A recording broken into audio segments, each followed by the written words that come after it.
கிளி தந்தான கிளி தந்தான அட தந்தான கிளி தந்தான கிளி தந்தான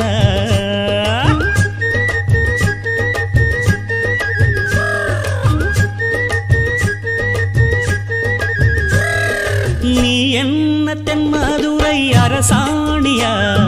நெசமாக வந்து இருக்கும் அல்லிராணியா நான் என்ற எண்ணம் கொண்டு நடக்காதம்மா நடந்தா தங்கையா கிட்ட நடக்காதம்மா இல்லாதத பொல்லாதது எல்லாருக்கும் சொல்லாது எம்மா எம்மா சும்மா சும்மா அங்கே இங்கே துள்ளாது பெண்ணாக வந்தாலே பெரும்பாகியம் முன்னோர்கள் சொன்னாரடி ஒரு வாக்கியம் வாயாடியே போல பெண்ணாலே பெண்ணின் புகழ் மங்கும் தன்னாலே பாட்டு படிக்கும் குயிலே